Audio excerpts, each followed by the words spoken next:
FSN Radio. It's all about what's next. Go to financialsurvivalnetwork.com and sign up for your free weekly newsletter. You'll also get 3 free reports. The Financial Survival Network. It's all about what's next. Welcome. You are listening to the Financial Survival Network. I'm Kerry Lutz. It's 8/5/19. Hard to believe. We're into August. And July was eventful, but August is really starting out with a blast. If you were watching last Friday, I guess that was the 2nd, gold was up $32 the ounce. Today it was up close to 30, bounced down a little bit. Now it's up 24.20, and we're talking noontime Eastern on the 5th. 1464.20 is the bid on gold. Silver was up over almost 2%. Now it's bounced down to 14 cents. The bid is 16.33. So metals basically really taking front and center. At the same time, we're looking at the Dow off nearly 560 points. The U.S. dollar index, which had spiked up to nearly 99, is down to 97.51. Crude oil plunge 55.27. Copper, the big loser, $2.56 a pound. That can't go on much longer because we're getting to a supply deficit with copper. But these deficits can go on for longer than you ever thought possible and much quicker than you ever thought could happen. Well, anyway, with us now is the person who runs fearlesswealth.com, RC Peck, with us again. RC, welcome back here. And what is going on with the market here? Well, let's talk about gold, because gold's a very interesting asset. It's the asset that humans have been investing in for over 5,000 years. So you've been listening to the show. Casual. Go ahead. You've been listening to the Financial Survival Network a lot lately. I can tell, because we talk about gold quite a bit, which has been a very disfavored and kind of forgotten asset for the past 9 years, but forgotten no longer, right? You know, if gold is over $13.85 an ounce, then you've got to be bullish on it, right? It's not about whether you should or shouldn't or why you think, but when that metal broke $13.85 and it went through that number, very, very, clearly. So people move into gold when they're more concerned about the future. And that's really the one measurement of when gold goes up. So gold is going up, and that's telling us that people are continuing to get more concerned about the future. Mm-hmm. And we talked about gold last time when you were here, talking about how crucial that 85 or so resistance point was. So not only did it go through that resistance point, RC, but it went through the 1420 resistance point, which means there really are no more resistance points left. If you look at that chart of gold, going back 8 years, you will see those resistance points stand out very clearly. It just could not break through 1385 or 1383. It tried 6 or 7 times hitting it over the last several years, could not break it. And then the ferocity of the advance and then breaking through the last resistance point. At this point, you got to confess, even if you're like the most anti-precious metal person in the world, which obviously you aren't, that gold is in a bull market. Yeah, staying under that, whether it's 1380 or 1385, but that was a huge ceiling for gold over the last 5 or 6 years. And like you said, it just absolutely crushed that price and has moved higher. And I expect gold to see about $1,800 before the year is out. Really? Because major resistance doesn't really come in until like the 777, but it's close enough to 1,800. Wow. So analysts I talk to, they want to be conservative. They're making the 1,500 call, which isn't much of a call right now, because let's face it, we're at a seasonal low point in gold. Gold usually declines in the summers. It has a habit of going up a little bit beginning of June and then getting slammed, kind of that false move. But this time it wasn't a false move. So 1,800 is nearly $350 from where it is today, close to 25%. That's kind of a major call you're making. Don't you really feel like you're going out on a limb? Gold has been hated for so long, right? Like you said, it peaked in September of 2011, right around $1,921-ish. Yes. And then from end of 2011 to, it didn't bottom just recently. It bottomed at 1,040. But for 6 years, it just wore people out. Sideways. All those precious metal mining companies, they had to really, really clean up their business model. Me and my clients. They couldn't afford to spend money on me, RC, so they had to really count paper clips. A lot of these companies were down to that. Yeah, they had to reset. And so I understand that me saying 1,800 to a lot of people sounds crazy. But again, there's only one reason gold goes higher. And gold goes higher when collectively people are more concerned about the future. And we have, Europe, emerging market, China, basically anything that's not the United States, they have not done well since January 2018. Horribly. And it's only the U.S. that has broken that price. And, a 2 or 3% gap down. But even before that, the market, when I say the market, I mean the 400 or 500 million people, they're saying, you know what? Negative interest rates in Switzerland and Japan and Germany and Denmark and Sweden. Okay, that's probably not good. Pretty scared about the stock market, especially if you live outside the U.S. Hasn't really treated you that well. Rates are falling. So people, I think, are saying, you know what? I'll just put 0.5% or 1% or maybe 2% in gold just in case. And so when analysts say 1,500, I'm willing to bet that's an analyst who doesn't know the behavior of humans in gold and they haven't studied it for 2+ decades. Mm-hmm. Exactly. It's not your father's gold. Well, another thing, RC, it's a whole different generation of investors who've come into the market since then. Look, my generation, baby boomers, yours, we're up on gold, whether you believe in it or not, whether you think it's the ultimate hedge, insurance policy, doesn't matter. Most investors from this generation knew about it, but the newbie generation, these millennials, what do they know from? They know from Bitcoin. They know from Amazon, Facebook, Google, Apple. They don't know from hard assets. They kind of had a little exposure to real estate, probably through REITs more than anything else, but they're very, very sheltered and inexperienced when it comes to assets that actually have an intrinsic value.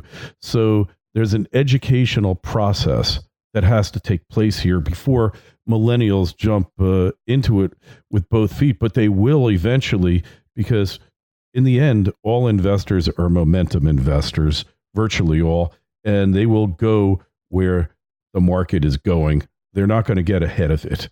You agree with that? I do. And it's interesting. I mean, the millennials are bigger as a generation, but the thing is right now, they're not richer. They're broker. Right? So they're bigger and broker. Bad English. Yeah, I mean, they're bigger in size, but not in wealth. And not in intelligence either. I would say they're a lot smarter in certain ways, but you and I have experience under our belt. We know what it's like to lose 80-something% when a stock goes down. They don't know that. Right? They don't know to look at something that's not digital, right? It's not in their space, right? Because like you said, Google, Facebook, even Microsoft, which has been around much longer than they have, they may come in at the end, but they actually never need to, right? Because if you just have the baby boomers and Gen X and the greatest generation, those three generations, they pretty much own all the wealth. And even bigger, overseas, you look at what gold is doing in the pound or the euro, right? It's lifetime highs in the British pound. The British pound is not a fake currency. This is a currency that's been around a long time.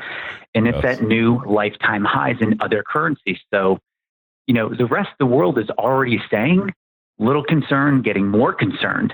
And because the U.S. has had such a strong stock market and a strong currency, the U.S. will probably see it last, but this thing is already happening. Yes. It's happening. So is this going to be a full-scale meltdown, global economic meltdown, or is it just going to, how long can the U.S. continue an expansion when the rest of the world is contracting? And is the contraction due to our trade policies? Look, last Friday, I'm in Vancouver at a resource show, the Sprott Resource Conference, and Trump announces 10% tariffs on the remaining $300 billion worth of goods imported from China yearly, and gold goes up nearly $32 the ounce. Is this like a really dangerous trend that we're entering now? What's happening? So let's talk about what's actually happening, right? So in the past, a government official or a leader of a country or someone would do something that others would consider dangerous. Okay, whether that's true or not, and gold would do nothing, or gold would fall, or gold would be sleeping. All right, but gold is not sleeping now. It is paying attention. It's looking around. It's going, wait a second. I don't know, a 10% tariff, negative interest rates. I'm going to go a little higher. So the fact that gold is now paying attention after 6 years, because the bottoming was about 6 years. If you add in the 2011, it's 8 or 9 years from the peak. But I think what's most important is gold paying attention today? Is it doing something? The answer is it is doing something. And that's what's most important, because should it or should it not is a dangerous stance. You have to go with what's actually happening. And what's actually happening is gold is moving higher as more people get concerned. So canary in a coal mine type of situation, right? Well, so here's the thing. Gold is going up. Precious metals are going up. And just looking at the S&P 500 or the U.S. stock market, it's off not that much from its lifetime high. Let's call it 5%. So that's not a big deal. But I would not be surprised, and I don't think anyone should be surprised if the S&P or the U.S. stock market corrects 5 or 10%. That's a normal, healthy correction. But the fact that gold is going up when the stock market is going up, and it's going up more when the stock market is going down, that's basically saying to us, I'm going to move higher when the stock market moves higher, because I don't really know. In the U.S., we're in our 122nd month of economic expansion, longest in U.S. history. Yeah. So regardless of when the recession's coming, we know it's getting closer and not farther away. And then when the market does fall, people are like, yeah, better get a little bit more gold. Yeah. So you think this could just be the beginning then? FSN Radio. It's all about what's next. Today's show is brought to you by U.S. Gold Corp. U.S. Gold Corp is a U.S.-focused gold exploration and development company advancing high-potential projects in Wyoming and Nevada. U.S. Gold Corp has consolidated a district on Nevada's productive Cortex Trend and is advancing the Copper King project towards production in Wyoming, led by a team of prolific company builders and renowned explorers, including Dave Mathewson, who is directly responsible for several major Nevada gold discoveries. U.S. Gold Corp is well-capitalized and has an extremely tight share structure with less than 20 million shares outstanding and trades on the NASDAQ, a major exchange, under the ticker symbol USAU. To learn more, go to usgoldcorp.gold. That's usgoldcorp.gold. The Financial Survival Network. It's all about what's next. The fact that we broke the 1385-ish range, and the fact that it went right through it very hard and didn't stop at 1400, it went through that price range very strongly. And, it's a safe bet to say next stop for gold is 1500, and then 1600, and then 1700. But the fact that gold consolidated above its breakout and didn't go back down and consolidate, it's consolidating at a higher, or it did consolidate at a higher price, went sideways a little bit, and then moved higher. And again, it's moving higher in almost all fiat currencies on the planet. And when you see that, it's hard to deny it.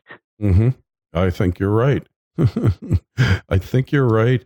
I think the point that it consolidated, because honestly, after it broke that 1380 mark, give or take, 13, it's hard to come up with these exact points of resistance because you got average daily close, weekly close, etc. But let's just call it 1380 for argument's sake. Once it hit that, I expected it to have a retracement of $100 an ounce go back below 1,300, it never looked back. And that would be the normal, right? The normal state of affairs. And yet it didn't do that. So that really got you thinking, wow, this advance, you don't want to see parabolic advances because they're not sustainable, and inevitably they wind up, going back where they came from. Like Bitcoin, we saw it go down to 3,200, came back up to 13,000, then it was under 10,000. So, it really was surprising to me personally that it didn't have the retracement. I mean, I had fans on YouTube say, "You're an idiot. You don't know what you're talking about, blah, blah, blah." And under most circumstances, well, I would have been right, but I was totally wrong there.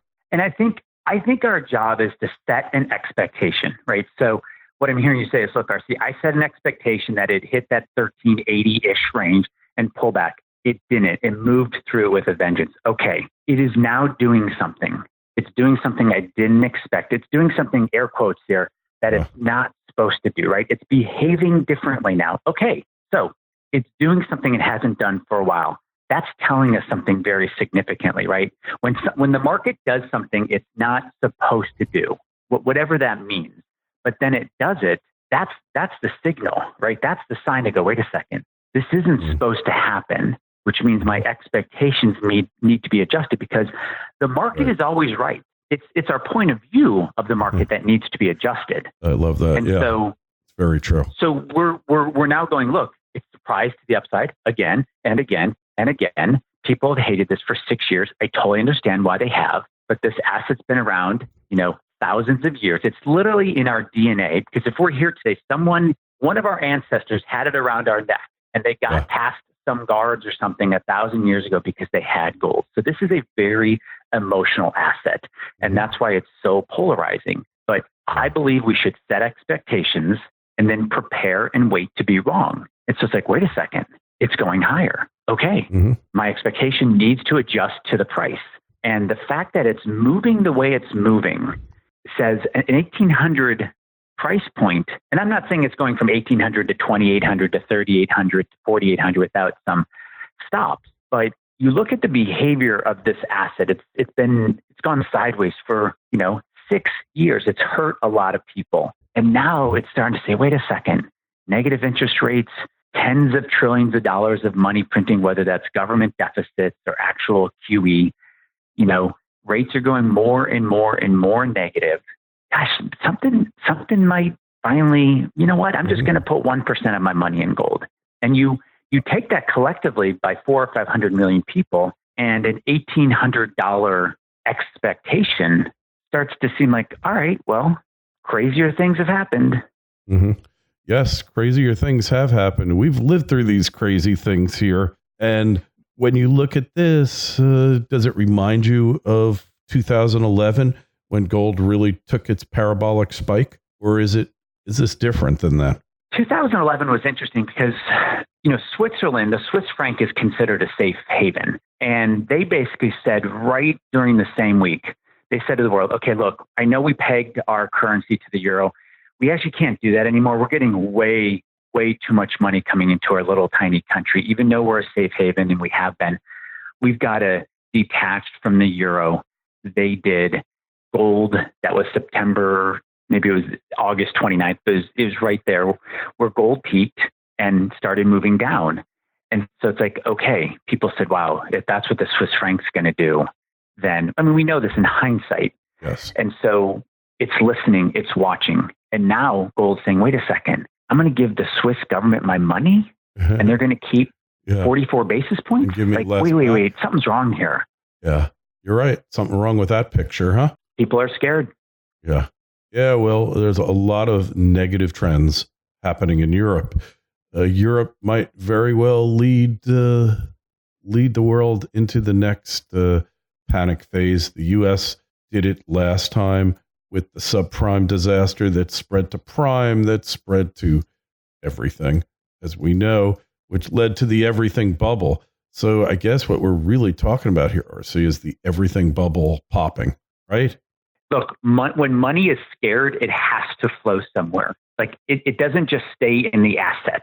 So it has to flow somewhere. And we know historically, just by looking at kind of intra-market movements, money flows to the Japanese yen, money flows to the US dollar, and money flows to gold. They go to those three sub-assets when people get really scared. And it goes to it by default, right? When you sell your stock in the US, you don't then have to put an order in to buy US dollars. You just automatically buy US dollars. Same thing for other parts of the world, whatever country you're in. And so money is saying, wait a second, largest economic bloc on the planet is Europe. God, they can't get off their knees. What's going on with Germany? What's going on with Deutsche Bank? Like, what's going on over there? And so the Europeans are saying, I can't do negative interest rates, or I can't put all my money in negative interest rates. I'm just going to get a little bit of gold. And so it's being led by non-Americans, right? It's being led by the rest of the world. The rest of the world is saying, I'm concerned. And because the U.S. has had such a good stock market run over the last decade, it will probably hit here last, but it will happen overseas first. And it's, like I said, it's already happening. We're already at lifetime highs in the British pound. That's not a teeny country. That's not a country in East Africa. No offense to East Africa. This is a major, major top 10 economy on the planet. And their currency, those people are saying, you know what? We're going to go lifetime highs in gold. And other people are following. Yep. I think you've hit the nail on the head. I think that is exactly what's happening. It shouldn't really come as a surprise. The so-called recovery, well, for many years until Trump became president, wasn't really an economic recovery. It was a recovery in asset prices. We're talking Picassos were doing great, trophy properties in New York, in Florida, in California, LA, in particular, San Francisco, Vancouver, Canada, places like that are doing great. And even the rest of the real estate market reflated. But in terms of the real economy, it never really bounced back. So, hey, besides gold, the dollar, the other thing that's interesting is gold went up in the face of a rising dollar. Normally, a rising dollar had been perceived to be the enemy or the opponent, the opposing trade of a rising gold price, right? A rising dollar equals a declining gold price. So we were told for the past 8 years, but in fact, past couple of months, that hasn't been the case. Another indicator that this thing is for real. Yeah, I mean, it's when you see something happening in the market that surprises you, right? I think then the investor should go, okay, wait a second. I was taught when the dollar gets stronger, gold goes down. That's not happening. Okay, something's happening that's not supposed to be happening. That is a very powerful signal, right? That's a powerful signal to tell that investor, okay, something has changed. I have to change my behavior because the market is never wrong.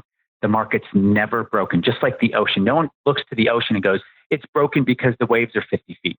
It's broken because there's no waves. No one looks to the ocean and says it's broken. But that's what humans do, right? We look to the markets and go, no, gold's going to go down because dollar's going up. This isn't physics, right? There's no law of, the 3 laws of motion. This is investing. This is human behavior. And what we're seeing is what some would consider that shouldn't be happening. When you see something happen that shouldn't be happening, your spidey senses should go, okay, but it is happening and it's continuing and it's getting stronger. So you can either be self-righteous about it or you can join it. Hey, and what's the saying? Trend in motion stays in motion until it stops. And the other one is the trend is your friend, except in the end. So we're not anywhere near the end of this, as best as I can tell here, RC, because, right, it's just gotten started. I think it's just starting. It's been dormant for 6 years. If you take into the peak, you can then call it 8 years. There's not a lot of gold on the planet relative to the tens of trillions of dollars or hundreds of trillions, depending on what you're looking at. The bond market, which is now saying, we're not going to even give you a yield, right? We'll just maybe give you back most of your money. That's kind of taking the competition of bonds out of it. And so even if people still put their money in bonds, they're putting a little less in bonds and they're putting a little more in gold. And gold is nowhere near the size of the stock market or the bond market. So I do think we're just getting started with this. And again, I'm not coming across hypey, and if I am, I don't want you to hear that. I'm simply looking and watching and noticing, going, wait, it shouldn't have gone up. It shouldn't have broken through 1380-ish as hard as it did. It should not have, adjusted or gone sideways or digested so high it did. So doing something, and it keeps going higher. And whether it's 1,800 or 1,700 or 1,900, that's actually more arbitrary too. Look, is it going up and to the right, down into the right, or it's just lost? Well, it's not lost anymore. It's not going down. It's going up and to the right. I want to own up and to the right assets, and I hope other people do too. Well, that's the logical thing. Hey, it's been great speaking with you, RC. Just tell us your site, what we'll see there, and what the deal is there with your website, okay? Yeah, thanks. I have had the same website for over 20 years. It's fearlesswealth.com. And basically, I've put together a approach that's powerfully simple. You can follow it. It's transparent. And it's a way that people have been looking. And then once they get there, like, oh my gosh, this is what I've been looking for. So that's fearlesswealth.com. And thanks so much. Oh, my pleasure. So fearlesswealth.com. Take a look at it. RC, a pleasure. Hey, questions, comments for RC, myself, email kl@kerrylutz.com. To our contest winner, Mike Redlark, the quarters will be shipped this week, earlier in the week to you. We appreciate everybody who participated in the contest. There were over 700 of you that put in entries. We'll be doing another one real soon, and we got some great prizes. RC, it's been a pleasure. Oh, the Twitter feed's at Kerry Lutz, Facebook page, Financial Survival Network. Join us, sign up for the mailing list. RC, we'll talk to you again real soon. Thanks. Thanks so much. FSN Radio. It's all about what's next. Go to financialsurvivalnetwork.com and sign up for your free weekly newsletter. You'll also get 3 free reports. The Financial Survival Network. It's all about what's next.